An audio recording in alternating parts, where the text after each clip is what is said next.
We manufacture mechanical luxury products, aka cars, boats, motorcycles. Now, you see something that could benefit somebody, or you have an idea that could turn into a business. Number one is seeing it, but number two is you actually have to trust yourself enough to do something with that spark. You know what my biggest enemy in life is? Go on. I should have. Whenever I catch myself saying I should have, it's a really bad situation and it's already too late, because otherwise you wouldn't be saying I should have. You and your father had clashes throughout the business. Oh, we had clashes. Yeah. Oh, believe me, we had clashes. I think I'm the only person who ever got fired on the spot for over toilet paper. The literal thing I said is, take your money and fly to the moon. I don't want it. And him saying, you're fired. I don't want to see you again. You're not my son anymore. My absolute worst nightmare came true. And suddenly you stand in front of 400 people having to tell them that what you feared has happened. It was one of the hardest things I've ever had to do. Possibly the hardest thing. Now in a position where everyone's saying to you, right, who's going to be CEO now? And they're pointing the fingers at you. I believe I didn't have a clue. Honestly, I didn't have a clue. I was somebody's... What is going on, people? Welcome back to the CEOCAST, the #1 podcast for showcasing business entrepreneurship. Now, I'm not going to lie to you, people. I'm very, very excited for this podcast. I'm very excited for this episode.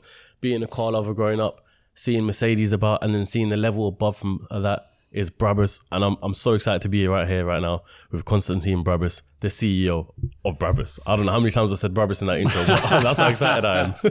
Absolutely. How are you doing? It's good to see you. Yeah, had a long day, good day? Well, I've had a pretty good day. I was actually on vacation for a few days, flew in for a meeting yesterday. Yeah.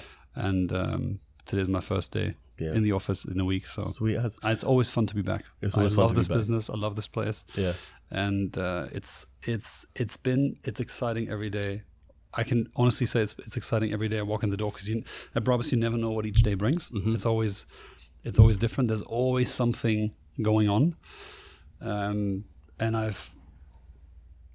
for me it's like it is coming home each and every time. So. Yeah. So for, like you said, you're always in business. There's always something new coming to the business every single day. For the people who don't know what Brabus is, what is it? Before we get into it, make sure you subscribe and set the bell notification to all so you never miss a single episode. At Brabus, we have a very, very simple mission that we call 1 second wow. So we aim to produce luxury products that you clearly recognize, associate with the brand, and want to buy. Ideally, if we're successful, in a second. It's you might know that moment when you walk by a shop window and you glance to the left or to the right, and you immediately know, that one glance just cost me a lot of money because I'm going to get it now, or for Christmas, or at some later point. I just have to have it. Yeah. And if we can achieve that with everything that we build, I think that we've done a good job. Yeah, that's like when I see a G900. Exactly. So Brabus, to maybe say it in a few more words, is a family business that's been founded, and we've actually talked a bit beforehand. Yep. That's been in the family for respectively 3 generations. So my grandfather was a car dealer. My father learned in my granddad's shop, opened up his own business that turned out to be the business that Brabus is today. So technically I'm the 2nd generation in the business. And we manufacture mechanical luxury products, aka cars, boats, motorcycles nowadays. And it started in the 70s and 80s and 90s as a car tuning company. So company that changed vehicles to achieve more speed, a different look, a more individual interior, for example, designed different wheels. Yeah, different things. We were essentially one of the first companies to do that. What we call mega trend of individualization didn't exist back in the days. Yeah. You had very few Mercedes models, and they all came in, maybe 3, 4, 5 different colors. And back then my dad started to experiment with these cars, and what he did was he always reinvested all his money into the business, invested into new machinery, new technology, and new talent. And here we are, almost still doing it today. Exactly, 47 years later. Yeah. That gives me the chance to today walk into the shop every morning and still do what I love to do every day. That is build cool projects with the best team, what I think is the best team in the world. And the projects that we do today have something, but very little to do with what we used to do 20, 30 years ago. It's still cars. It's still very individual.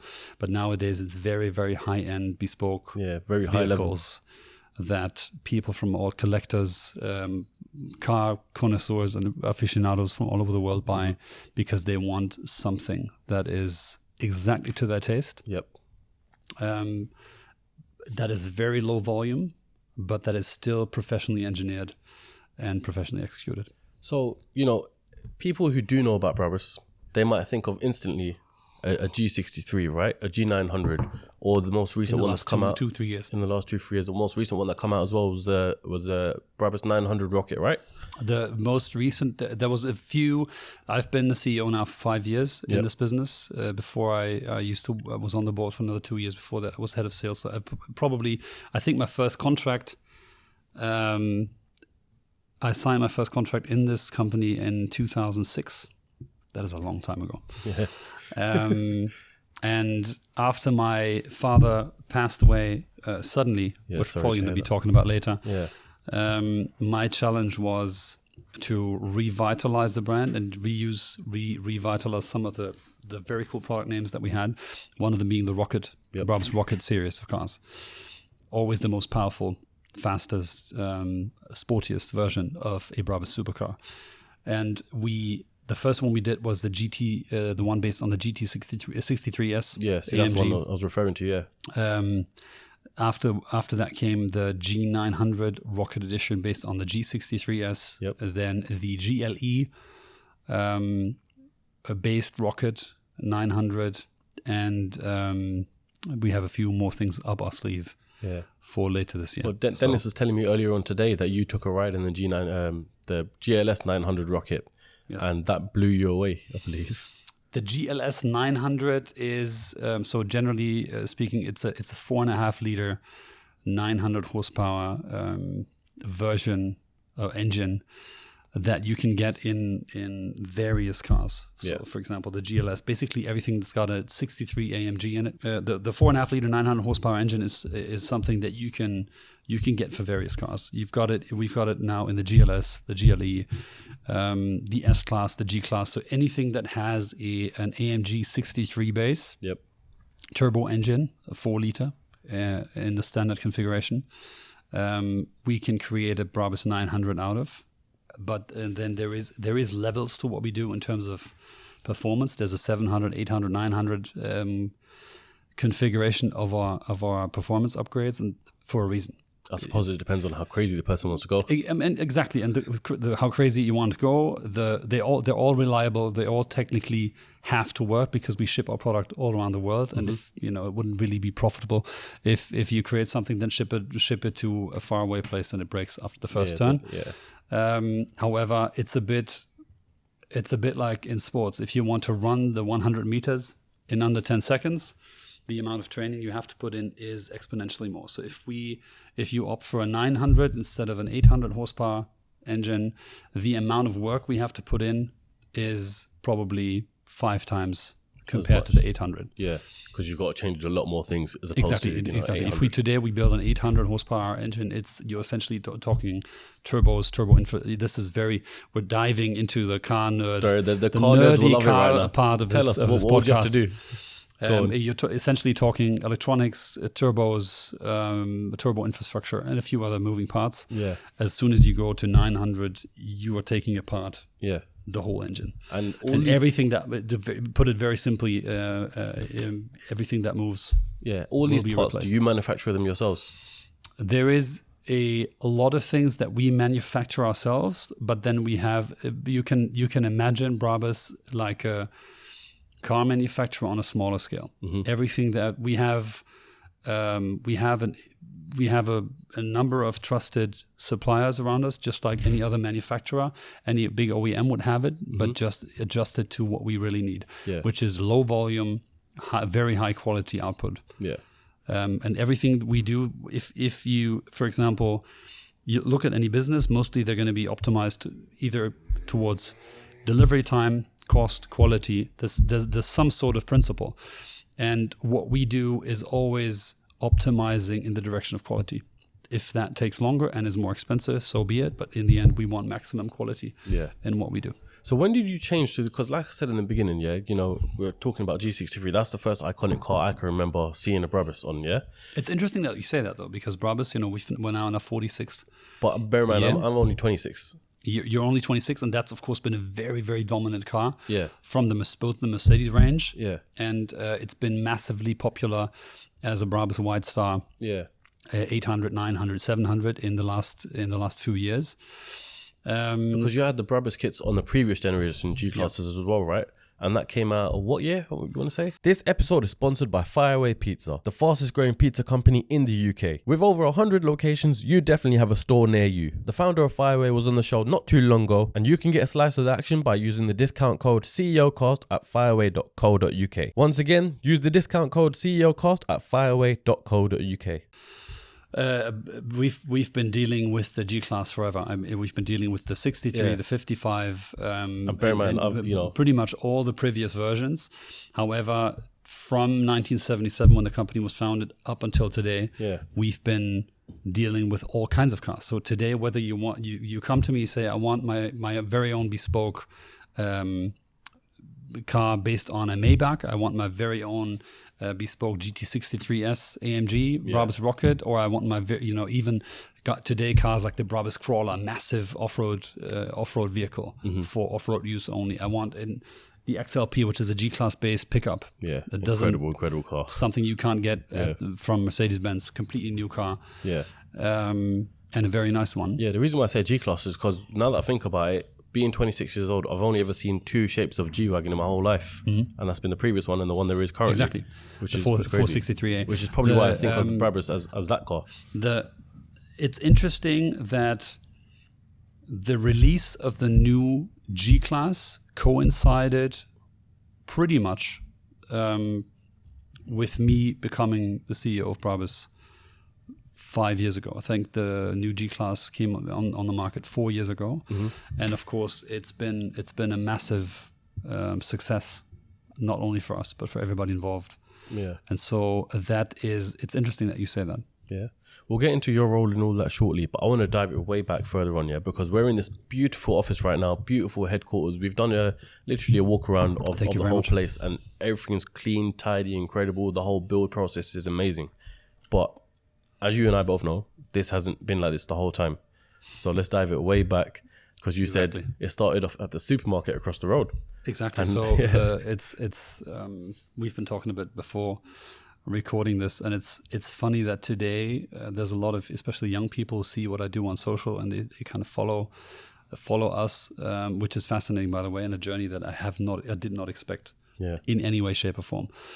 And they come to me and they say, okay, I want to be rich too. How can I become an entrepreneur? And it gives me pause every single time. And then I always say, it's like getting on a horse backwards. You don't become a business owner or somebody who does something entrepreneurial by chasing money, and you don't become successful if you look through, as I define it, if you look through that lens. I think when I look back the last almost 5 decades now, or if you count in my granddad, the last, 6, 7 decades, then there's a lot of things.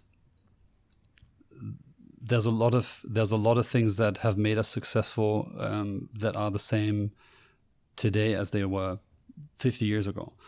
It's an immense passion for what we do. It is an almost kind of fatalistic attitude towards a family business. We are in this business. We are this business. We're going to be this business. Nobody plans to go anywhere else. And that is who we are. It's somebody on stage at the Mile Festival in Munich, car show last year, asked me. It's kind of a question that stuck in my mind. He asked me, "How are you privately?" And my answer was, "I don't understand the question. I'm here." So if you are truly a family business owner, you are so intertwined with the company. If it's multi-generational, then there's so many connections between both dimensions the family and the business, that it becomes way more than a job. And that's how we work. That's how we've always worked at Brabus. And I think the main ingredient that made my father successful, for example, has been grit. I mean, he stayed interested in what he did for 4 decades. Yeah. He put all his heart and soul into the business for 4 decades. Mm-hmm. He stayed. You know, how many people, if they stayed with what they do, and wouldn't give up for 4 decades, do you think would be successful? I think a lot more. Yeah.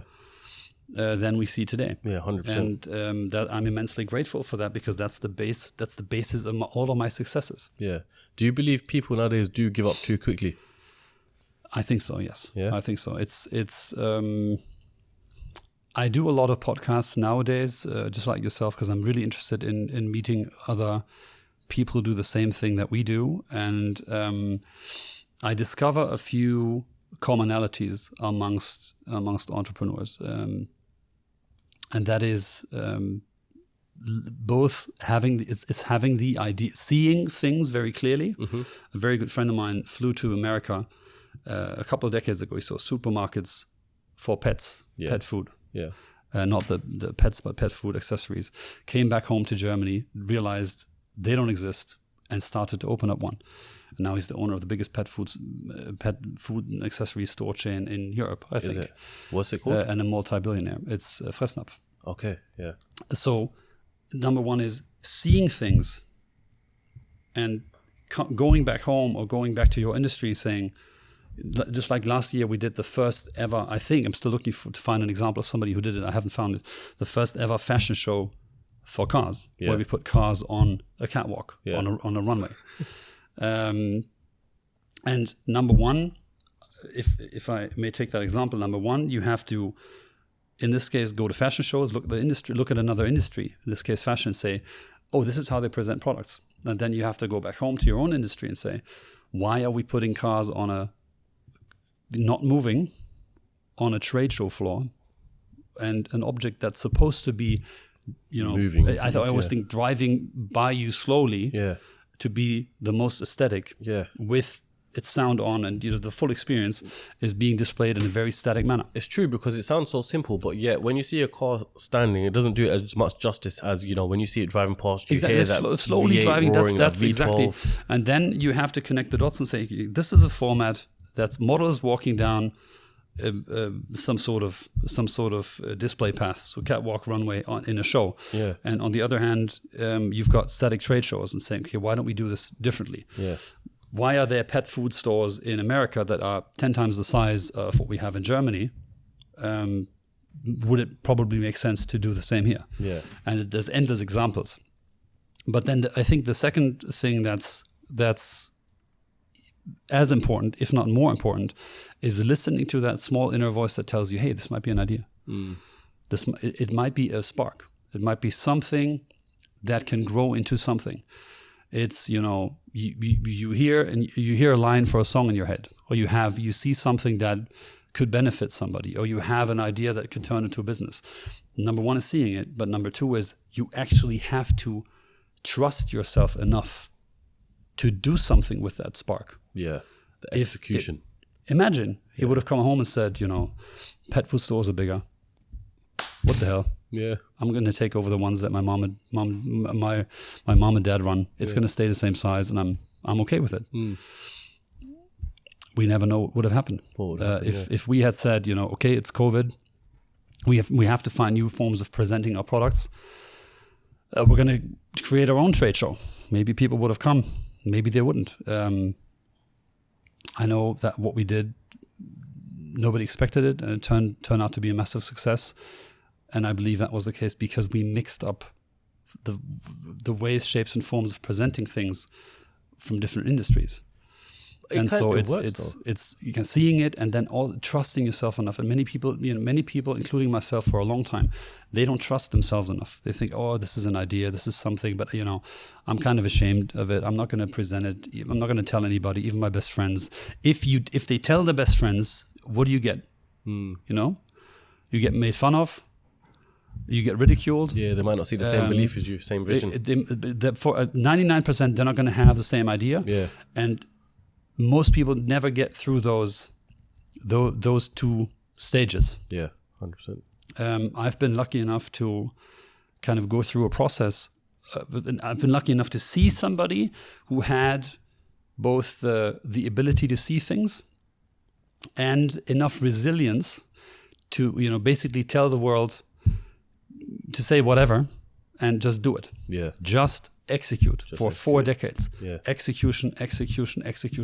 And he just did it. Yeah. And everybody in the beginning, when my dad, you were asking for the history of the business, he learned as a salesman in my granddad's shop, then went to university, studied law economics, discovered it wasn't for him. He was about to become a lawyer, and then finally said, I'm tired of working on other people's problems. Mm-hmm. Started his own business, went across the road, a road that was being built at the time, that led to the Autobahn, that led to Düsseldorf Airport, which gave him the chance to travel internationally very early on. Another case of luck, Yep. as I see it, or the impact of the context that you're in. If we had been in the backwaters of Germany somewhere where you had to travel 5 hours to an airport, I don't know if we would be sitting here today. But why is that? Why do you think being in the Autobahn in 20 minutes? Because you've got to have the chance and the access. If you don't have access to the market, if you can't travel, if you don't have, you flew in to Düsseldorf today. Yeah. You came, it took you 20 minutes. Yeah. If you had to drive 4 hours. Well, it's funny you say that because we almost missed a flight and we were prepared that if we missed a flight, we would have jumped in our cars and drove for 7 hours straight to here. But then some people do it, a lot of people don't. Yeah. So I use it as an example to say, it's not only you and all your efforts, but you've got to be in the right time, at the right place, in the right moment, with the right context for something like us to happen over 2-3 generations, 40, 50 years. It's not a given. I don't take it as a given, and I'm very, very careful because I think it's a business like this is a very clear statistical outlier. Not everybody who tries will get to that level. And every time somebody at Brabus starts to hover a centimeter above the ground, I immediately pull them down because I think that's the second you start losing. Yeah. I love unfolding the history of companies because it's not often that I sit in front of someone where the company and the brand has such heritage and history to a point where it's got to where it is now. And there's almost been, like a shift, especially with you coming on as CEO, which I want to dive into later on. But the point of where everyone knows about Brabus, when did that transition happen? When Brabus started to make a real big name. First of all, I don't know if everybody knows about Brabus. I think we still have ways to go. But thank you very much. The generational transition was a very clear inflection point. It happened very very suddenly because my father passed away. He had a stroke. Took about 4 or 5 weeks in a coma. Then he suddenly passed away. Yeah, sorry. It was a complete disaster, a complete crisis. I had been in the business for a number of years because I worked here during my studies, did a bachelor's and master's degree in university not far from here. Yeah. So I came into the business because I knew that back then, both my family and I thought that he wasn't really well. And we were afraid of that happening. And it's exactly what happened a few years later, but it gave me the advantage of having been in the business. I think especially in a family business where you normally have just like we have a very long-term vision of things, and business is very, very personal. It's immensely important that people know you. Ideally, I know that there's a lot of people out there who will say, my aunt passed away, my father passed away, my mom passed away. I had to come home, I had to take over the shop. Whatever it is, small, large, doesn't matter. Sometimes you don't have the choice. If you have the choice, I would always recommend come into the business early.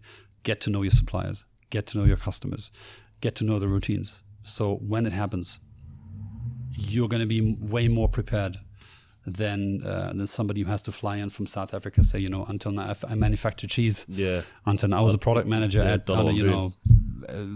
Intel or whatever, and suddenly I have to manage a carpenter shop, or I have to manage something like we have here. But even though you were in the business before your father had passed away, being now in a position where everyone's saying to you, right, who's going to be CEO now, and they're pointing the fingers at you, essentially, Yes. Did you still feel like you were diving straight into the deep end? Bear in mind, you've been in the business for years before that, trying to study and learning everything about the business. But now that you're actually in this position as the boss, essentially, did it still feel like a lot of pressure on you? This episode is sponsored by SUNNAMUSK, the UK's leading fragrance brand specialising in ouds and musks. They have some of the longest lasting perfumes you can try, and with over 20 locations, you can certainly smell it for yourself. And you can also check out SUNNAMUSK online by visiting www.sunnamusk.com and checking out the wide range that they have to offer. I personally use Abed Ombre, but I'm sure you'll find a perfume that fits you. So make sure you come down to a SUNNAMUSK store or check out the website using the link in the description. The short answer is yes, absolutely, immense pressure. And the longer answer is, I believe I grew into the business with my dad introducing me as, ladies and gentlemen, this is the next generation. Mm-hmm. There's countless times when he said, this is 5 years beforehand, 4 years beforehand, this is going to be the person who will lead our business into the next generation. So there was a very clear idea of me doing it. Mm-hmm. But then when you hear that sentence as a 20-year-old, when you hear it as a 25-year-old, how much can you really, compared to me now being 38, having run the business for 5 years as the owner and CEO, how much do you really get it? How much do you really understand what somebody, in this case my father, is saying? I believe I didn't have a clue. Honestly, I didn't have a clue. I was somebody's son who ran a business. And across the years, I assumed more and more responsibility. Started as after my master's, started as head of sales. Eventually, actively asked my father to put me on the board of the business and hand over the responsibility for the brand. I became the CMO, Chief Marketing Officer. And then about 1.5 years later, I think, he passed away suddenly. Was there pressure? There's always pressure. Something like this doesn't work. If there was no pressure, if there was no sleepless nights, everybody, if there was guaranteed success, everybody would be doing it. 100%, yeah. And we've had very good times. We had very bad times. My dad suddenly passing away was a very, very bad time.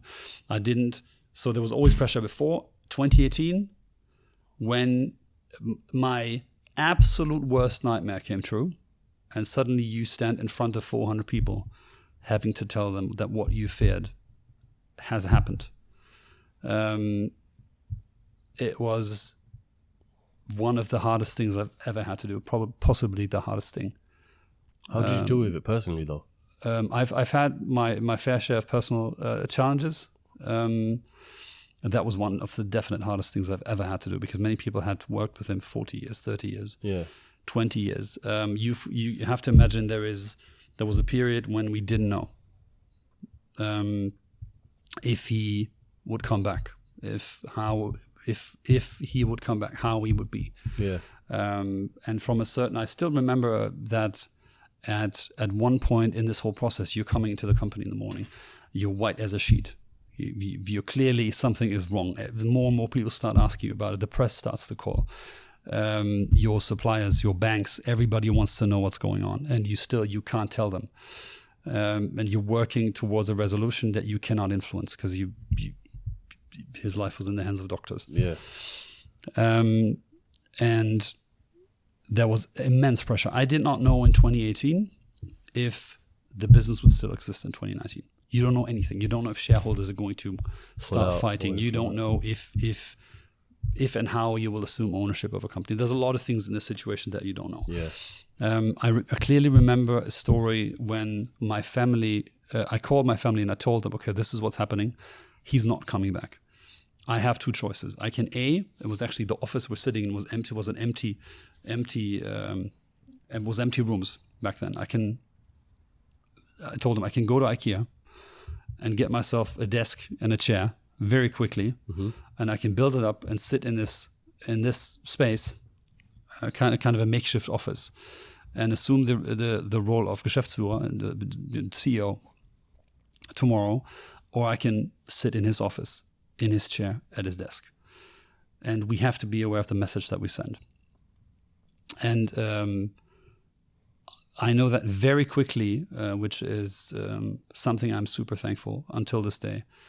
The support of my family showed itself. They said, from tomorrow onwards, he's sitting in the office.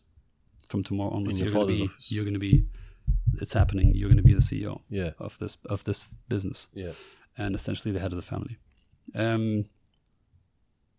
It was tough, man. It was tough. I'm assuming you were close with your dad, you know, working with Absolutely. him. And he was probably... But then a lot of people, this is, you know, you have to realize, is it about me? Yes. But it's about a lot of people. It's not only, by far, not only about me. It was probably, I was the person that during this whole process, I could afford to grieve or afford to be affected by emotionally the least. Because if you're the one who has to take care of it, you have no time to grieve. The next day I sat in the office, and you have to realize that there's a few hundred people coming to see you. Everybody who came in the door broke down. Every single person. You don't get to a single word of conversation because them opening the door, walk into your office, seeing you at the desk, you don't need to say a single word. My challenge, I remember my challenge being, the biggest challenge being handling it appropriately after the 150th person. Because you're so numb at this point that you are moving through the agenda of the day very quickly because it's just shutting yourself off. Yeah. So I had to do that. I had to deal with it later. We were in crisis mode, I think, for about half a year, 3/4 of a year, because the business was very stable. And I'm very, very fortunate that together with the team, we were able to move it into a very stable position. Different direction. And then, of course, you know, everything that followed with the complete transformation of the brand and modernization, professionalization, a lot of things we were talking about before. Yeah. Let's talk about that. Let's touch on that. You know, you coming on board as a CEO now. Let me say one, because it's really important to me. I think in those situations, in those really tough, hard situations, is when the quality of a team shows itself. It's when you're playing the finals and, you know, you're down by 3 goals and you have 20 minutes or you have one halftime left. Yeah. That's when you see the quality of a team. It's when you really have to prove it. And what I always say today is that I'm working in my dream job with the best team I can ever imagine. Isn't something I say easily. And it's in part because during that time, you could see that you have 2 scenarios. Either everybody leaves the sinking ship, or what they believe to be the sinking ship, or everybody comes even closer together. And that was the case. Both the team, long-standing relationships with a lot of suppliers, even the press helped us out immensely. And we were able to build on 40 years of relationships with everybody staying on and everybody helping out both the family and myself, professionally and emotionally, in a way that I could have never imagined. So that's a part of what, you know, drives me on every day now. Did you feel less responsibility at hand, basically? Absolutely. I mean, the guys were just amazing. Yeah. That's the best way to do it. So I was going to say, off the back of that, with you becoming CEO, did you change anything, or did the business go in a different direction when you came on? Because like we were speaking about off camera, yes, it's essentially 2 different generations. You've got the younger generation being yourself and the older generation being your father. And sometimes they might not be able to see the way the younger generation see. So, absolutely, 100%. Yeah.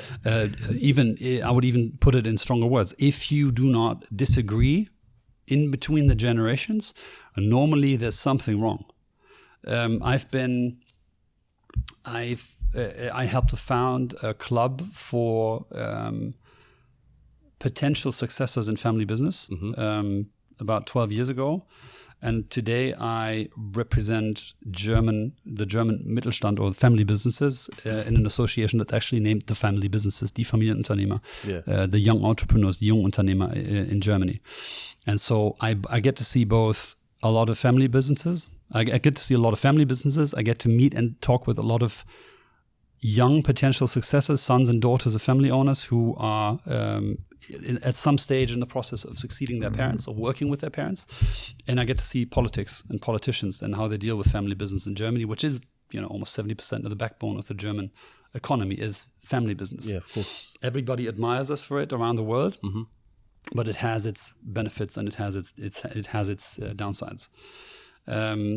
One of the challenges is that you have to get generations to work with each other, and that comes with conflicts, that could be different the hard bit, views. Whenever I get to speak at a conference where there's both younger and older generations present, and I know it's provocative, but I always say that if you have a son and a daughter in the business, a successor in the business, who maybe not at 20, maybe not at 25, but at 30, 35 at the latest, doesn't fight with you, doesn't discuss with you, doesn't push you out of your own business because he or she wants to modernize it, make it more digital, advance it, try out some new stuff, build a new building, get that new website done, you name it, fire them. Because you were asking for, is there pressure? If you cannot simulate the first position, you cannot simulate being the CEO of a business. You cannot. You can stand behind your dad, behind your mom, in the second row as a manager. You can. I always use the example of a classic orchestra performance. You can sit in the audience. Mm-hmm. You have no idea what it's like to play first violin. You can sit in the front row. You have no idea what it's like to play first violin. Yeah. You can play, I don't know, any instrument. You have no idea what it's like to be in that position. In that position, yeah. Only when you are do you realize how much pressure there is and how much responsibility you have. So if there's somebody who is a potential successor in your business and he or she doesn't have the drive or the energy, is there a chance that they will develop it after they assume the role? Yes. Does it normally show itself through that kind of drive and energy that you need to actually be a dominant figure in any business or be the leader of a business? Yeah. Does it show it? Is there indications beforehand? Yes, there is. And if you're not interested in what your parents do, if you're not really passionate about what that business is about, do something else, because you are not going to survive economically or even yourself. Yeah. You're not going to survive the pressure of that job. So let's just say you and your father had clashes throughout the business. Oh, we had clashes. Yeah. Oh, believe me, we had clashes. Would you be able to go over a couple? I've got a question. Today, I think I'm the only person who ever got fired on the spot for over toilet paper. You have to tell me about the story because I have no idea. When you said this, I was like, what? It's essentially it was never. Of course, it was never about toilet paper. It was just, as we say in Germany, it's the drip. It's the drop that made the bucket overflow. Yeah. It's the one word too tip much. Of the iceberg. It's kind of the tipping point. Yeah. What was it like? It's on a weekend. I'm actually in the middle of I'm about to go to a wedding. I'm invited. I think it was even the best man, and my dad calls him. It's like, we're getting delivery of a truck full of accessories, and among other things, there was toilet paper. Yeah. And you are going to take delivery of that truck. Don't ask me why. It could have been anything. Yeah. I mean, we get so many deliveries. It was the weekend. I don't know what he wanted. Anyway, it's like, you're going to take care of this. Do it now. Yeah. I can't. I'm invited to a wedding. I'm the best man. I'm about to go. I have my tuxedo on, everything ready. Yeah. And so, one word leads to the next. And it ended with me telling him, I think the literal thing I said is, take your fucking money and fly to the moon. I don't want it. Yeah. And him saying, you're fired. I don't want to see you again. You're not my son anymore. And so it's nonsense. It was nonsense. Of course it was, but then it was not, because we had been having conflicts over the last couple of years, and that's just the point it led to.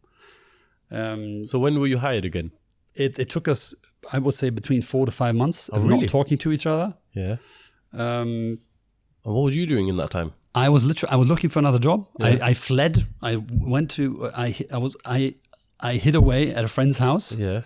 Because this the kind of, if you knew my father, if he wanted to find you, there was a lot of people looking for you. Okay. So I was actually hiding away at a friend's house, literally saying, I've had it. I've had enough. I don't want this anymore. Take your money and fly to the moon. It's interesting because it was the point I think that everybody needs when you are in that relationship with that older generation. There is a point of emancipation. There needs to be a point where you get on eye level. Does it need to be as dramatic as this?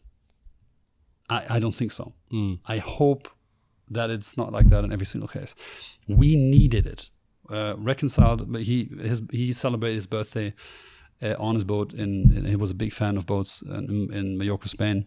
5 months later, and my family begged me to go. We did, cried, hugged. That was it. And afterwards, we had. Did you ask for your job back then? We had no. I mean, it was essentially done 3 days later, but both of us were too proud to say it. And afterwards, today I am super grateful. I am so grateful for this conflict because it clears the air. And I stood up for myself, and there was a lot of things that I did not agree with. He was a very hard leader. He was he was tougher on me than on anybody else. Yeah. And afterwards, we had the 2 best years of working together that we've ever had, which looking back today was exactly what I needed to prepare me for the role I had to assume. What happened in those couple of years for it to be the best years? We just worked with each other on eye level. I mean, honestly, he was still the boss. Yeah. But don't get me wrong, but it was clearly a point where both he and I realized that if we want this to work, we have to work together. And also he realized maybe you have a lot of listeners who they work with their parents. Or we all have parents, and how many times you talk to them and you say, why, Dad, Mom, take me seriously. I've been in my career for 10, 15 years, still you don't accept it, or still you talk down to me. And in a business, you have 2 intersecting dimensions. One is family. What is a family governed by? Love. So I love you as my son or daughter. Whatever you do, you're always going to be a part of the family. Whatever you do. You can mess up as badly as you want. You're still a part of the family. That's what runs, that's the principle of the bond of any family. On the other hand, you've got a company. What is the company run by? The performance. Purely performance. You do it well. You're good at what you do, you get promoted. You mess up, you get fired. Yeah. And now you have, the dimension of family and the dimension of a business, you have them clashing in a family business. This is what I was going to say. And every time you sit together with your mom, your dad, your uncle, your aunt, whoever it is, or you are both the successor and the son. You're both the aunt and the boss. You're both the mom. You're both the wife. And so there's roles. There's so many hats that you're wearing at the same time, and they constantly collide. Yeah. To manage that effectively, you have to be very well trained, and everybody has to be willing and able to be aware of those things. Yeah. I can tell you my dad was a patriarch. If I would have told him about different heads and roles, he would have just kicked me out of his office. He didn't want to know about it. So we needed that moment. We needed to clear the air. I needed to grow up in his eyes. And I needed to realize for myself that I had my own opinion. In essence, it's following what your parents do to a certain point in life. We're all following we're following the example our parents set for us. And at some point, you have to consciously decide to make your own path, to kind of go your own way. Yeah. It's interesting that there's a theory I call Footsteps of a Dead Man, which leads beyond, in this case, my father passing away. It's the question of how many years are you following those footsteps? Are you following your father's, your mom's, your parents' example, even despite them not being there anymore?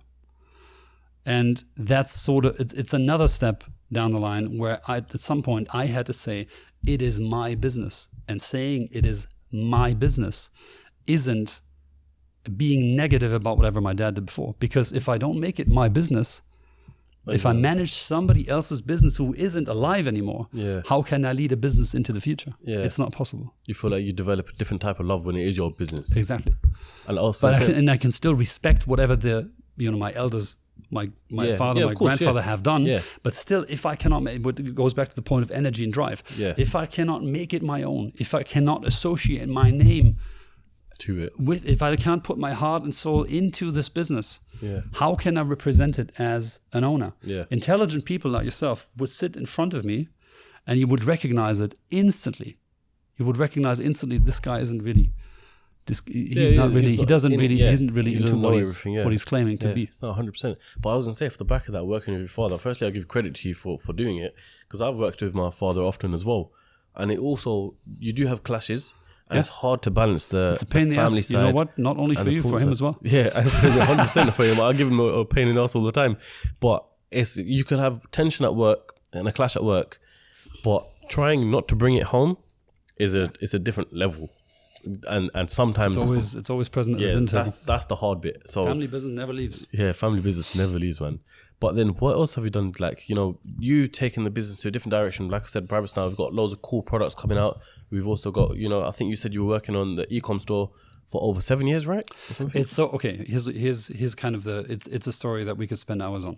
So, I became CEO in 2008, an owner of the business 2018. I was still working with the core team. Today is still the same. We've added a lot of people since then, but the core team is the same. And that is super important to me, because I think Peter Drucker, the management author, once said, a culture eats strategy for breakfast. And it's one of those things that you'll hear me repeat over and over and over again. If I could only do two things in my daily work, I would take care of I wouldn't write any emails. I wouldn't sign any bills. I wouldn't, I wouldn't approve of or disapprove of any products. I wouldn't do anything operationally. I would just take care of the culture, and I would take care of the brand. And number one is the culture. Long bit of nothing, then the brand. And a whole lot of nothing, and then everything else. Because the culture of a business, what's culture? Culture is, I always define it as a plural of personality. So you and I both have a personality. If we act as a group and we're recognized as a group, that turns out to be our culture. And whether you win a championship as a sports team, whether you're successful as a business over a number of years, is always determined first and foremost by the culture. How do you work? How do you work? How do you party? How do you perform? How do you sell? How do you market? How do you organize yourself? And I believe as a CEO, it's my number one job to form a personality of our business, a culture that people want to spend their lives in, because we all spend the majority of our lives at work.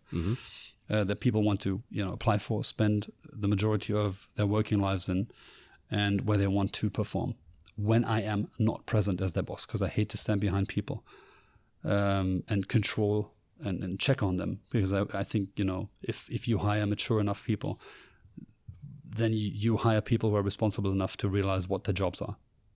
Generally, I hire for responsibility, not for a job.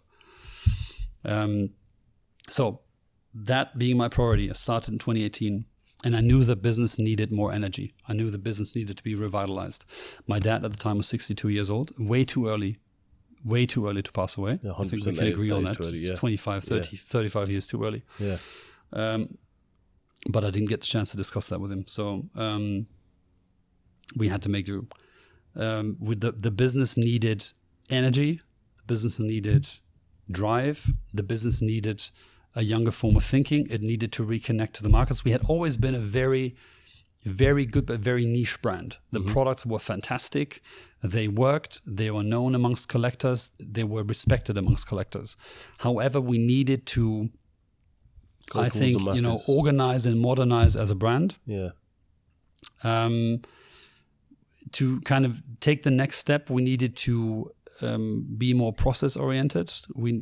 Essentially, when you look at any family business, there's a stage where that mom and pop shop is founded, run by one person, and then grows. And at some stage, you have to shift gears and start to work in a different way. Not everything can be centered around one person anymore. You have to spread out the responsibility. Because on one person, it's something I experienced. One of my current challenges, you can only split a person in so many parts. Yeah, we were speaking about this. And before you run out of time. Yeah. So you have to split responsibility. You have to trust more. You have to become a bigger company. And we were exactly at that transitional point where working in what I call in German it's Oracle-Modus, it's Oracle mode, where people come to you, they ask you a question: how would you like what would you like the color of product X to be? How would you like the new office to look? How do we buy or lease the new machine? Just something, any question, and you would, as the Oracle of Bottrop, where we are right now, I would answer the question. So of course, you idiots. I'm exaggerating, of course, in a negative way. Of course, that machine needs to be bought and not leased. Yeah. And now go and do it. It's like a kingdom. Yeah. Number one, first, I don't believe in working that way. Secondly, it was useful and it made sense for a long time. Mm-hmm. Like any company that is founded, it makes sense to have a very, very clear hierarchy. And thirdly, it needed to change because I didn't want to work this way. I didn't want to spend my life this way, and I knew it wouldn't get us anywhere. So maybe it would have been good for my ego to keep working in Oracle mode. Yeah, but it wouldn't have been. But it wouldn't have been beneficial for the business, and probably it would have destroyed my health. Yeah. So we started to spread out the responsibility. The management team grew. We started hiring differently. Started hiring young, creative talent. And remember, we have everything from the people that mount parts, or that really put together the products. We have the people that wash and take care of the products. We have the people that service the products. We have the people in the field that talk to the customers. There's a whole lot of creatives, and nowadays our own production company for everything that we do in the media, because I didn't want to outsource it and made a business out of it. And you've got a whole range of people that you need to manage, and everybody has to play their role. And it is pretty close to the image of the orchestra. Yeah. Because it needs to be in sync. Yeah, it's all needs to be in sync. The image that I used earlier. And we took the business and organized it, structured it, put in place things, process management systems. It sounds boring, but it's essential to run modern business. Process management, digital document management. We had everything on paper. Nowadays, it's pretty hard. In my office, try to find a piece of paper. There's maybe one or two. I must say, your whole entire place is clean. It's because if you combine process and digital, you get a pretty powerful mix. Because what was the first digital document that we introduced? It was your application for vacation. Yeah. Something you need to fill out. Hey, boss, Mr. Müller, I'm not going to be in the company from August 1st until August 20th. Yep. I'm taking my 10 days, 20 days, 3 weeks of vacation. That used to be on paper. Suddenly it was digital. Yeah. There is no way around it. And everybody had to engage with the system because that was the first process. I mean, if we're looking at an example here at Brabus, the headquarters, I thought it was amazing. One of the first things I saw was in the room when you come up over there, you got a room that shows every single build, but also on the TV what people are doing in that specific point. Right. And they log on from the car, am I right? And they literally say exactly what they're doing on that car. Nowadays, whole digital process. We are pretty much paperless in the administrative part of the business. And that makes things very, very clear. Yep. Because only if you send a document from A to B, you can only do it if, the fields in every single online purchase, if there's an asterisk, you just need to put your name. And our system today is intelligent enough to say if you put Mickey Mouse or Donald Duck, it's going to reject it unless you really name Mickey Mouse, which is rare, at least in Germany. Rare one, And we also have those systems manufacturing, which of course help us immensely to create a production knowledge. Now, 5 years from now, you come to me and say, okay, this Brabus Masterpiece is a car that's equipped with everything we can do. Interior, exterior, performance, bodywork, the whole 9 yards. And you have a warranty claim. Then I want to be able to tell you, this is how the car left the factory. This is who worked on it. This is who approved of it. This is who packaged it. This is who sent it to you. This is who took delivery at the dealer. This is who delivered it to you. And this is how long you've operated it. And the first time you came to check in for your service, this is how many miles the car had, and so on and so forth. Same for a boat, same for a motorcycle, same for the watches that we do with Panerai nowadays. That didn't exist. If we used to have a situation where you had, let's say, in product approval, a car is checked before it goes out and gets delivered to you. There was 2 or 3 guys. They have been working for us. Literally, one of them just had his either its 35th or 40th anniversary. So it was clear there wasn't any issue in finding out who had dealt with the car, because it was always the same guy. Yeah. Joseph in production. Yep. But as a business grows, you don't have that situation anymore. Yeah. Because more people. There's more people, and not everybody has had the opportunity to work in the business for decades and knows everything. Yeah. So you've got to find different ways. Yeah, and you said you've got over 400 staff now. Roughly 400 people now. Yeah. Yes. So slightly you need to manage slightly that. under 400. Yeah. Which is interesting because I think it begs the question: what is the right size for any business? I don't think bigger is better. It is. You have to find the right size of business for what you're actually doing. So would you not say you'd want Brabus to get bigger and bigger and bigger? No. Why not? I want us to build very high quality products for our clients. And I want us to be able to keep doing this for the next couple of decades. If that means that we have to grow. I think a bit of growth, you always have to have a bit of growth, because what doesn't grow dies. Yeah. Growth can mean a lot of different things, though. It doesn't necessarily always mean financial growth. It can mean organizational growth. It can mean getting better at different things. And all I do every day is try to find ways how we can get better. But would I aspire to one day have 1,000 employees or 10,000 employees, or any certain number of turnover? No, not really. Why? The question is literally why. Today we're in a situation where I talk to investors a lot, and they ask me if they can invest in our business. And my main number one answer is always the same: what for? What for? Yeah, well, high revenue, high profit.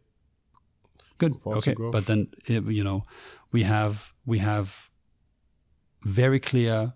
I have my shareholders, aka my family, has defined very clear guidelines for me as a CEO to work by. Number 1, independence. Mm-hmm. And we have to talk compromises when you want to grow above a certain level. Yep. Number 2, identity. Culture. Who are we as a company? Who do we want to be? Mm-hmm. How do we want to stay? How do we want to change? And number 3, profitability. And today that corridor is very clear. It's between 8 and 15% of ROE, return on equity, which is 8% being 8.5% being historical average of most indices that you look at the markets today. Yep. S&P 500 and the lot. And 15%, of course, being an outperformance. But I would say a reasonable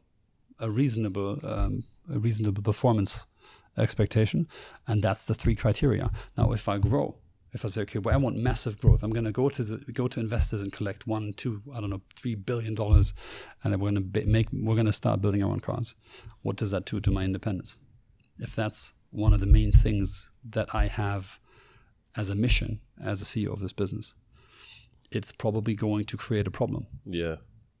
Now, is it net? Is it if I look at it and I draw a line, is it a net benefit for the business to do away with 100% independence and have more investors? Issue stocks in the market. What is it doing to my culture? What is it doing to my identity? All those questions have to be answered, and I think the net result is growth isn't always better, or there's different kinds of opportunities to move in the markets. Double-edged sword sort of thing. And if you have a perspective that is, we want to keep doing this for the next 30 years, 40 years, everybody here is in the position they want to be in, then it's a different perspective from somebody who has shareholders that constantly knock on your door and says, I want my dividend this year. I want the money that you owe me, because the interest that you have to pay me. And that's why I say the most important question is what for? You got to think about it. You mentioned a couple of things there which I want to touch on. Firstly, building your own cars, which I'll get to in a second. But secondly, everything you relate to, what you just said, relates to health and sanity of you working. I want to know more about what people don't see about this side of entrepreneurship. You running a business of this size and this scale. What's it like for you? Okay.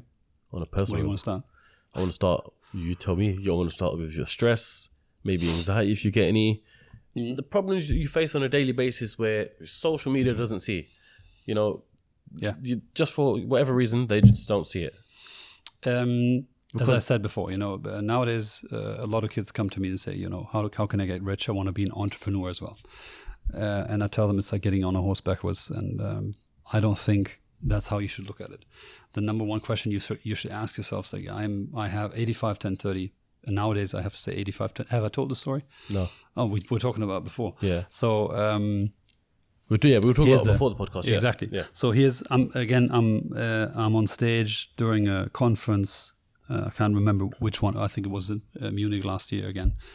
And the moderator asked me, why are you investing so much? Why are you pushing the pedal to the metal? Why investing so heavily in your business?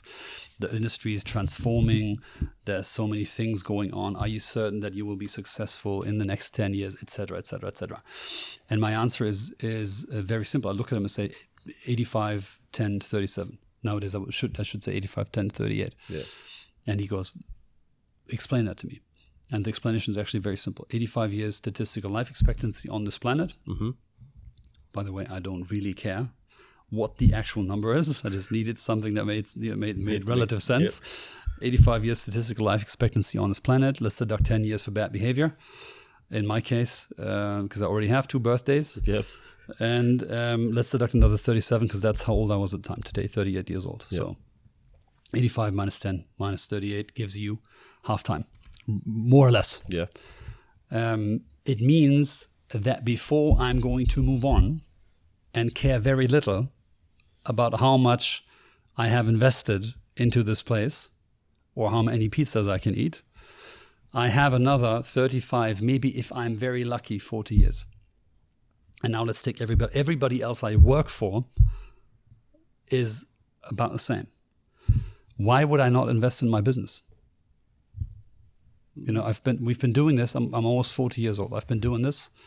I see the potential of the company. I have fun doing it. I love the team I'm working with. And we have a lot of ideas. Why the hell would I not invest in my business? I think it's a risk to not take the risk.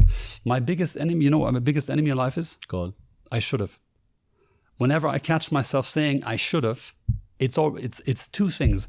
It's a really bad situation and it's already too late. Because otherwise you wouldn't be saying I should have.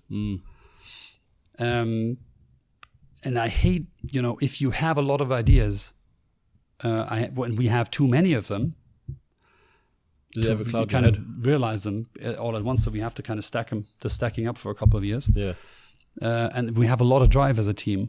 Why would I not give the business the fuel if I have it and pour everything that we make back into the business to kind of keep telling the story and keep moving forward? Yeah. I don't want to do anything else. I don't want to be anywhere else.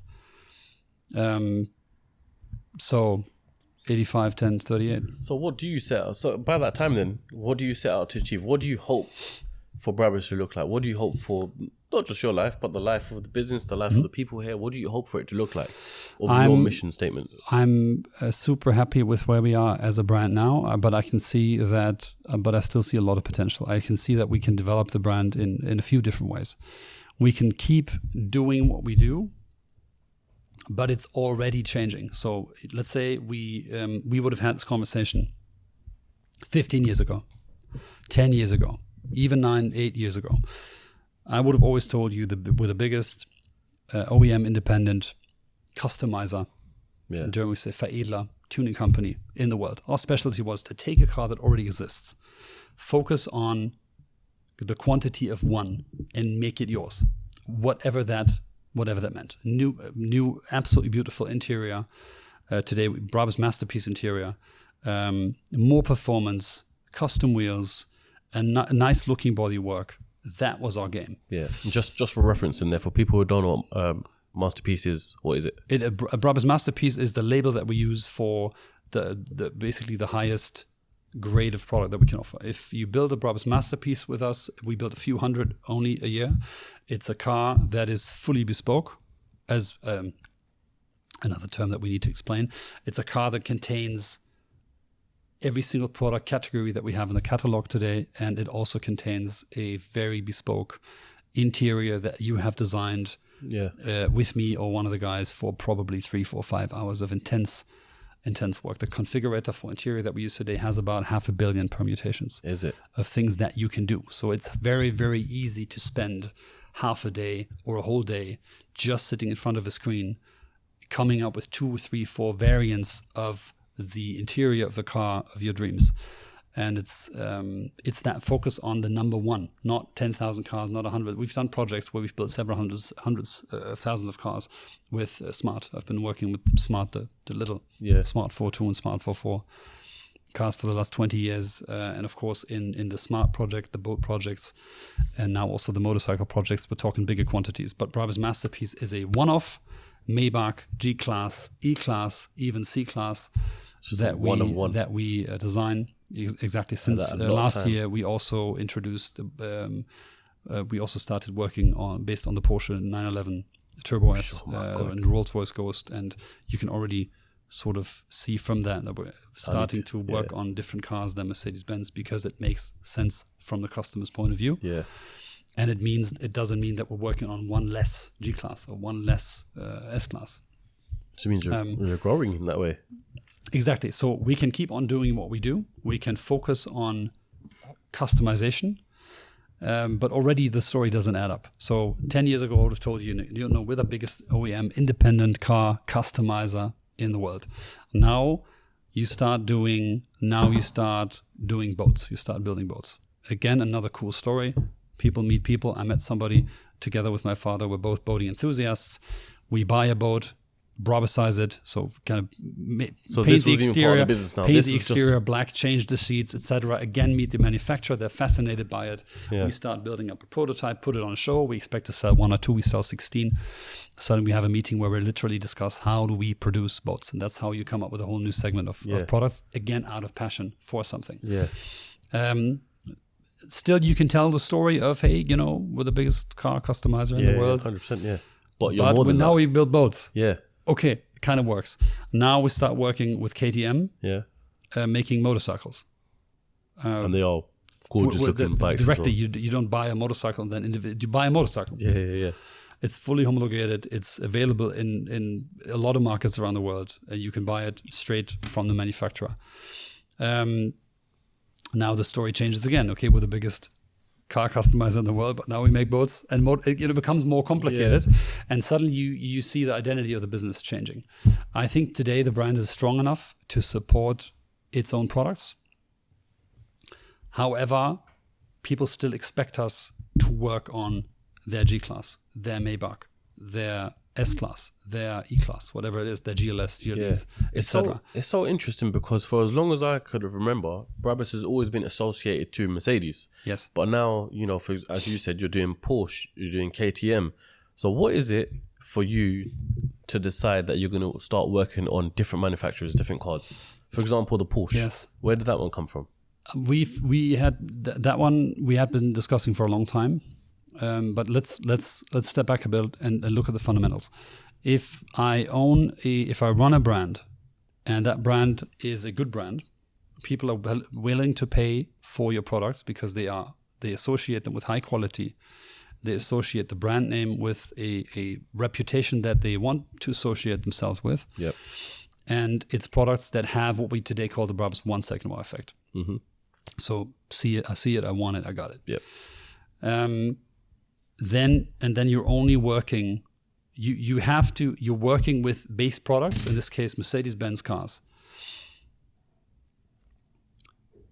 And the customer that owns one of those Mercedes-Benz cars has a very high probability of also owning a Porsche 911 or a Rolls-Royce Ghost or a range of other vehicles. Yeah. Not everything. I think that's a very dangerous decision, but a range of other vehicles. He already knows you as a brand. He already has your telephone number. He has already called you. He likes your sales guy. He has spent money with you. He's in your database as a client. Mostly I'm saying he because 99% of the time that customer is a he. Yeah. It's male.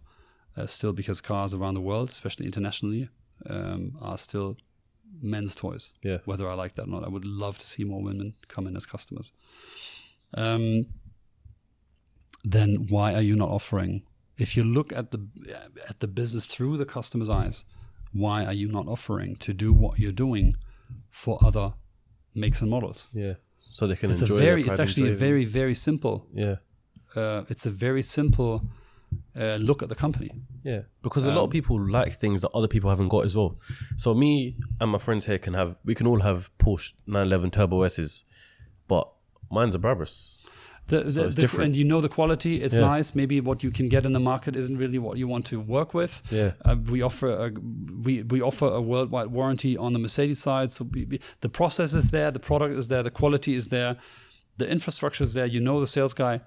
So there has to be another reason. Yeah. Like when you call Patek and I say I want a perpetual count, and they tell you I can only make 100 per year because I've got 3 watchmakers and they have to manufacture them in a handstand. Yeah. And during a full moon. Yeah. And that only happens twice, every so often. And that's why I can only produce 27 of those watches in a year. Mm-hmm. Okay, fine. There's your explanation. Yeah. When I asked the team why we're not doing it, the answer was because we've always done it that way. And that's when you need, I personally believe that's when you need to change or take a close look at why have you always done it that way. I think the central statement here is we are not working on or working with one Mercedes-Benz vehicle less than before. Just the opposite. If I offer to work on a Porsche 911 Turbo S and I deliver it in the right quality and the right spec to a customer that is fascinated and loves the car, is the probability he's going to come back with a G-Wagon or his S-Class higher or lower? Higher. I think it's higher. Yeah. I might be mistaken, but I think it's higher. So unless there is some other restriction, which there wasn't, generally we have too little space and we're building a left and right to get all the ideas that we have realized. But generally there wasn't another answer. It was brand heritage. It was an association with Mercedes-Benz. It doesn't really change.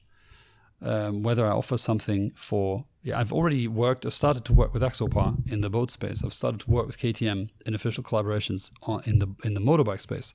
I've started to work with Panerai in the watch space.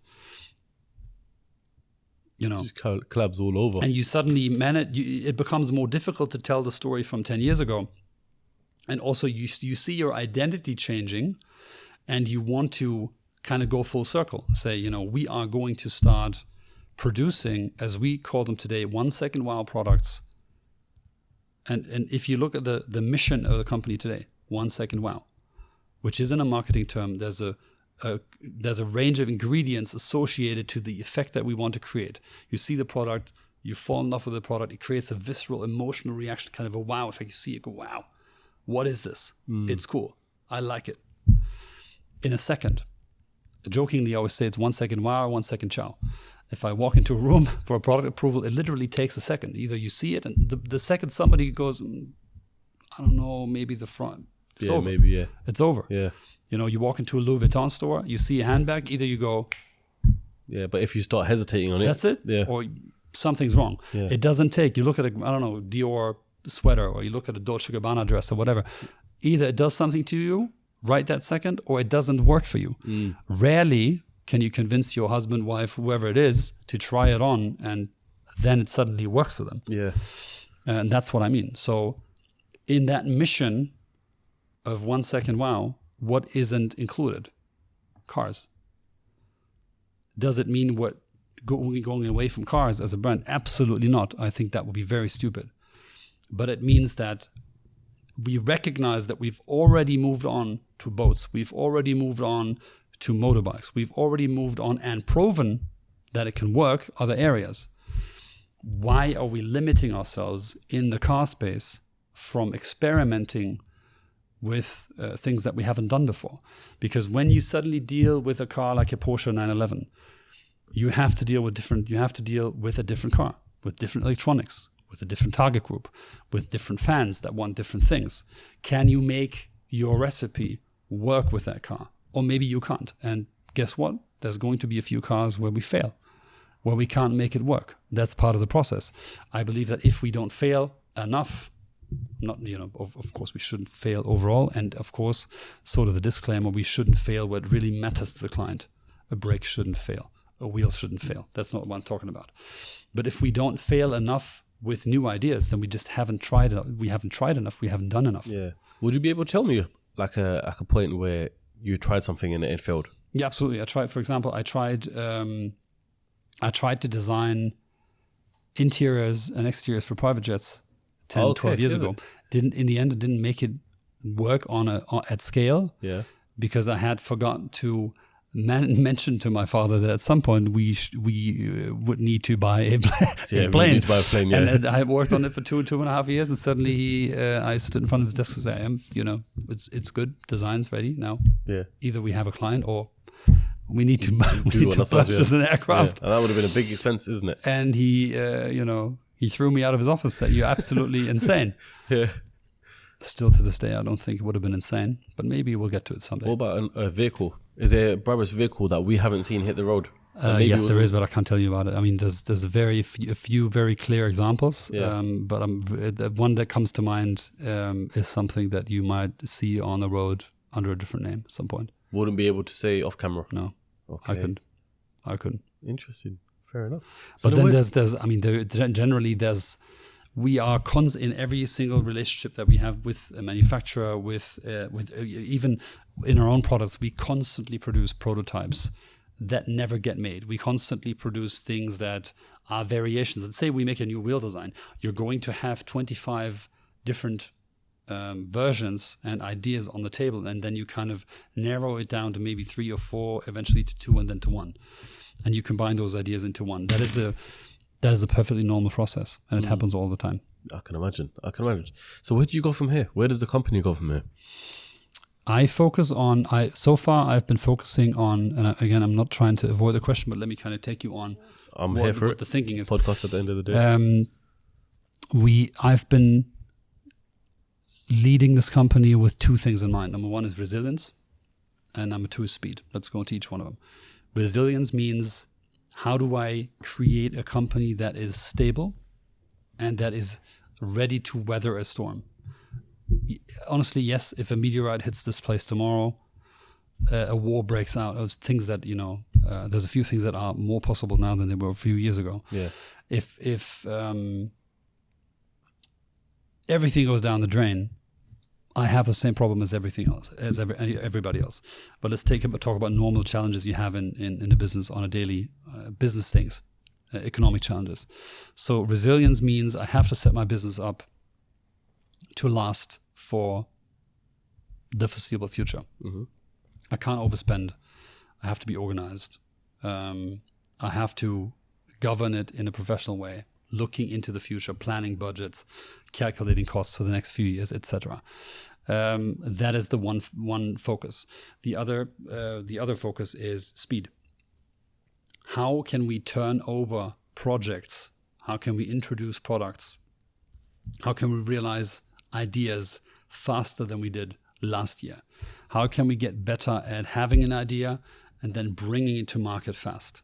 How can we have an idea and make it a better product than the last one and do it at speed? That is as I said, the company when I started needed speed, needed energy, needed drive. And so I've been pushing hard for the last, not only me, but the whole management team, we've been pushing hard to get that, that vortex going of, introducing something new and then introducing something new again. And everybody paying attention to the brand because there's something happening. Yeah. Does it always need to be the next super hit? No, I think you need to perceive as somebody following your brand, you need to perceive that it's alive. You need to perceive that somebody is actively working and somebody's putting, as I said before, they're pouring their heart and soul into this brand, and that that it's the center of a movement, of an industry. It's a place where new ideas happen, and that's what I wanted to create when I started. So, can I tell you where we'll be in 20 years from now? Honestly, every single year of my life has been so dramatically different from what I expected on a professional and a personal level that I have a hard time with predictions. But that doesn't mean that we're flying by sight. It means that we have very solid plans for what we're going to do this year, what we're going to do next year, what we're going to do the year after that. But with the changes in the industries, changes of drivetrains, the overall lowering of CO2 emissions, both in Europe and overseas, and everything happening in the industry technologically, it's such a fast industry that you need to be on your game every single day. Mm-hmm. That is fun. but it's also exhausting. It's a cool drive, but at the same, and it's fun because you're dealing with cool products. You're dealing with things that everybody can see. It's very it's very techy. It's very visual. It's got a lot of things to do with design. So it's a fun industry to be in. At the same time, you cannot afford to lose a day in working on new products and ideas. Are we going to enter new product segments in the next couple of years? Probably. We're going to keep introducing different stuff, new stuff. Some of it people will like, some of it people will not like. Yeah. And we're going to do that in all segments. We've done it this year, for example, with the Brabus Crawler, a car that nobody expected, a heavy duty off-road vehicle. Yeah. No windscreen, no doors. That's new frame, carbon fiber body. 600 kilos lighter than a if you want a place of reference, than a G-Class portal axle system, massive off-road car. Yeah. Nobody expected. You'll see that in the walk around video. That was kind of a venture into a new area. I think we've done it with the boats. People thought it's kind of a designy prototype that is going to vanish and disappear in a year, like so many others from the automotive industry. We haven't. We've delivered 70 boats last year. Brabus Shadow, 900s and 500s. Yeah. And next year we'll come out with one more addition to the fleet. So it's a whole other story that starts to emerge, that we're about to tell. Yeah. I'm excited to see what same is true for the ideas we have in the motorbike space. Yeah. So, and maybe we'll add whole product segments, and maybe we'll iterate on what we already have. But there's a whole lot of ideas that we're working on. And if we stay awake and we stay on our A game, I mean, we're in the industry. We're in close contact with what collectors and people all around the world want. How the technology is evolving. We can't fight. I mean, we're a small business. We can't fight every single war. Yeah. The war, whether e-mobility or e-fuels or hydrogen, is going to be I think we're going to see use cases for all of them in the future. Mm-hmm. But whether this one or that one becomes the predominant form of fuel is a war that I cannot wage, because we're such a small player that we're going to have to see how the tectonic plates move, how the technologies evolve, and then we're going to have to work with it. Yeah. Unless I change the game, the minute again I go to the markets in this situation alone, and I say, okay, I need money, I'm going to build my own cars. Yeah. Then you've just changed the rules. Yeah. You've just entered the game of making cars.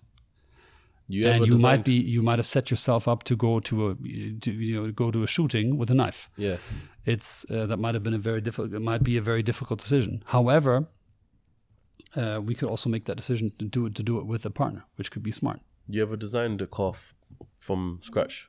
Oh, I mean, it's our job. Well, then again, let's differentiate before I get torn to pieces. Designing a car is a very different thing than working on or with a car that already exists. Yeah. Yes, we've done it.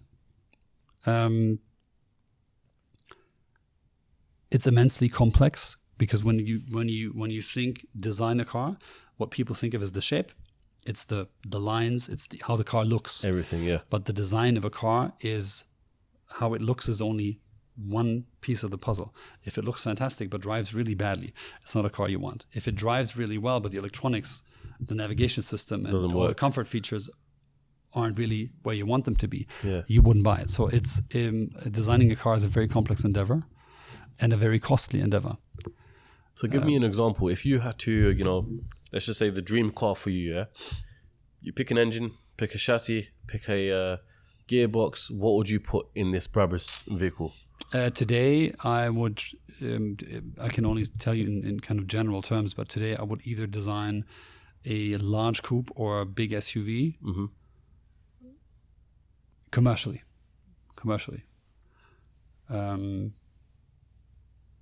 Or a kind of a cabriolet in the same shape. It would have the power of a Brabus, wouldn't it? Exactly. It would be a car that has to have north of 1,000 horsepower in performance, maybe even north of 1,200, 1,300 horsepower in performance. Okay, so we're talking big force. It would be a hybrid drivetrain. Yep. and it would be a very representative cruiser. It wouldn't be something that you would put on it wouldn't be something that you take on a racetrack. Yeah. Because we as a brand, we've never been about racing. We've always been about luxury. That doesn't mean the car. I mean, every car almost every car that we've built has been very, very powerful. But it's a bit like a tourbillon watch. You know, does it tell you the time? Does a watch for 100,000 euros tell you the time better than a Seiko or a Swatch? No, it doesn't. But maybe you can appreciate it in a different way. Yeah. If you drive a car with a powerful engine, it's not necessarily about driving very fast. Our cars can drive very fast. But does that mean every owner of a Brabus masterpiece is driving on the Autobahn at 320, 350 kilometers an hour all the time? No, of course. Yeah. Are they doing it at all? I think some of them try it. Yeah. Some of them got scared. It works. Yeah. Most markets in the world have speed limits nowadays. Yep. So that's not a topic. I think having driven many, many different cars in my life, I think I know that a car you can feel an engine. A car talks to you. If I drive a powerful Brabus, it talks to me. If I drive a powerful Ferrari, it talks to me in a different way. Mm-hmm. If I drive a Bentley, a Rolls Royce, a Range Rover, all those cars, it talks to you. Yeah. If I have a 900 horsepower engine in a car, I'm going to notice that across the whole rev range. How that changes with electric cars, for example, is a fascinating question. Do cars give you the same emotion? Is there a target group, a generation that grows up with electric cars that doesn't remember how conventional gasoline-driven cars feel? Is there going to be a lot of change? Absolutely. Well, you say that, but I mean, you've absolutely smashed it with the Mercedes EQS. I think so. Thank you very much. Yeah, we saw that outside and we were all mesmerized like, this is electric. It's a cool looking car. Wicked. It's a cool looking car. And considering it's electric, it just shows that the electric factor shouldn't come in the way of Brabus. I get this question a lot, and my answer is always the same. The need for humans to be individual has always been there, and my belief is it will be there for the foreseeable future. Mm-hmm. I don't think that the desire to have something that is exactly how I imagine myself to drive, or to what I imagine myself to own, is going away in that segment. Yeah. And B, having something that differentiates me in terms of taste, style, and the message that I send about myself in relation to my peer group, the society I live in, and the wider context is going away. Yeah. I think that's, if we were to really discuss where luxury starts, then theoretically everything that you and I are wearing is luxury. And if we take that away, we would all be wearing the same T-shirt. Maybe, I don't know, maybe it would be funny if we weren't wearing clothes at all. So, to say, we were all wearing black T-shirts, the same pair of pants, the same shoes, no accessories. No customization. I don't think I really don't think that's the world we live in. Yeah, I think people want to be different. They want to represent themselves in the world, and they want to have, especially nowadays through social media, they want to have more and more and more individual things. It's not a coincidence that the luxury goods industry has profited from social media, whether you like it or not. LVMH is one of the biggest companies in the world, or the owner of LVMH, the richest person or one of the richest people in the world. Mm. It's not coincidence. It's because hundreds of thousands of people are buying Louis Vuitton bags and are buying Dior dresses and are buying Tiffany rings. It has value for people to have something special. And I believe it has more value now than it had a few years ago. And I don't see it going away. Yeah. So I don't think the outlook for that kind of product is bad. Just the opposite. Yeah. Constantin, your story has been amazing, and the story of the business has been amazing. So I've been saving this question for the last one, yeah? Oh dear. It might be a deep one. We'll see how it goes. How do you think your father, if he's looking up, looking down at you right now from above, how do you think he'd look at you in the positions that you're in? Oh, good question. That is a really good one. It's a tough one. I think that maybe, he's watching us and he's looking at what Team Brabus is doing today, and I think he would be proud to see what we've achieved in the last 5 years. But I think he would be proud to see how we're working today. And maybe he would be laughing because so many things that we were discussing about have come true. Mm-hmm. And he was always somebody that would make you go the extra, make you practice make you run the extra round on the track. That would make me practice and work harder than everybody else. And I think he would be proud to see that it has paid off. And that I can actually not only fill his footsteps, but kind of make my own. And I'm pretty sure that on a personal level, he would tell me to take a bit more vacation. Because it's a challenging, I can tell you it's a challenging job. Yeah. And to stress less.